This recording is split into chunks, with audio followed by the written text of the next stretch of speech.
Data is important for many various reasons, but let me just give one example for why I think data is relevant.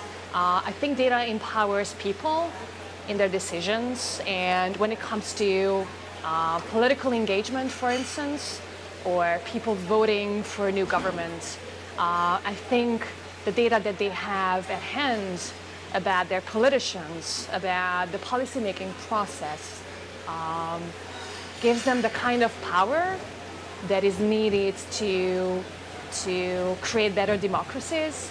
And I think in that sense, having access to different data about politics is really important to create better democracies and better societies.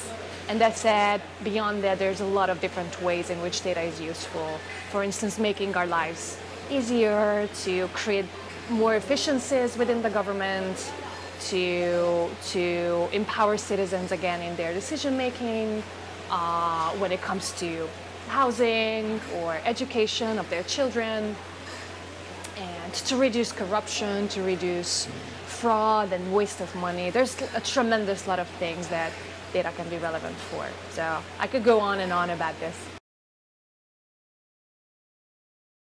So my organization, the Sunlight Foundation, is a US foundation that uses cutting-edge technology and the internet to create better access to government data.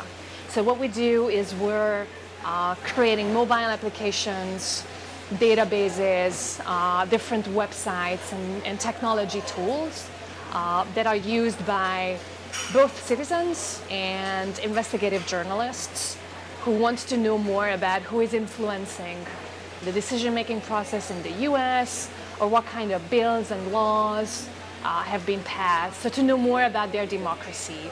And what we found is that that kind of information, even if it's public and is published by the government, it's really hard to process. It is really hard for citizens to understand. So we're trying to repackage it and republish it in a way that makes it easier to understand and to analyze the data for citizens.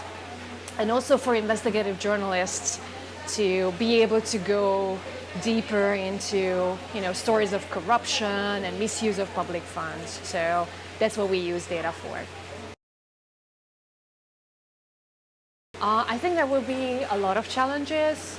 One of them is to go beyond the usual suspects of people who are already engaged in this movement and try to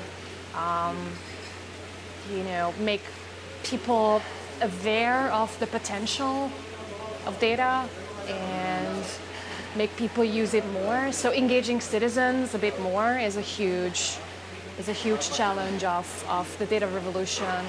And also trying to use the data for purposes that are a bit more sensitive and more controversial. So for instance, again, like my interest is very much in creating change in policies and trying to decrease the power, the power asymmetries that exist between citizens and their government.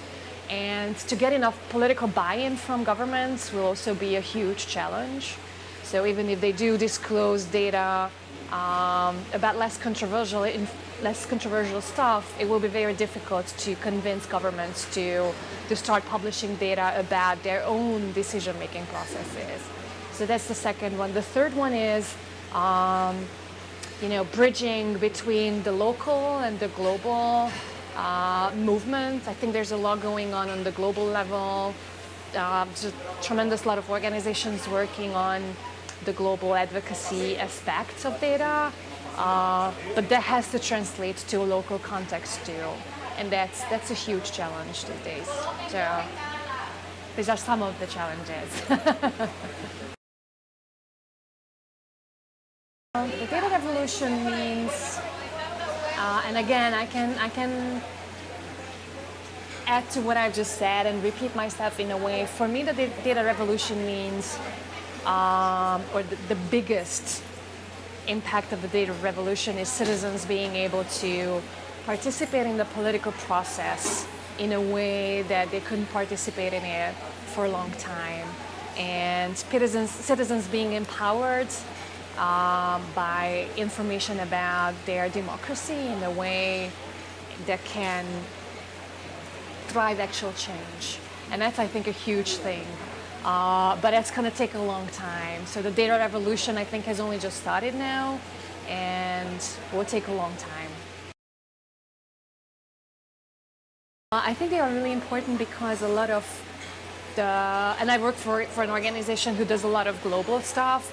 So meeting people from other countries who work on similar issues is always really reassuring that this is important and we need to keep doing what we're doing. But beyond that, I think I've seen a lot of amazing projects that were born at conferences like this, because people meet face to face. That's their job to get inspired, and so they get inspired by each other and collaborate. And if they have the capacity and the energy to follow up, then amazing projects can be born out of conferences like this. And I've seen many amazing collaborations. So yes, definitely.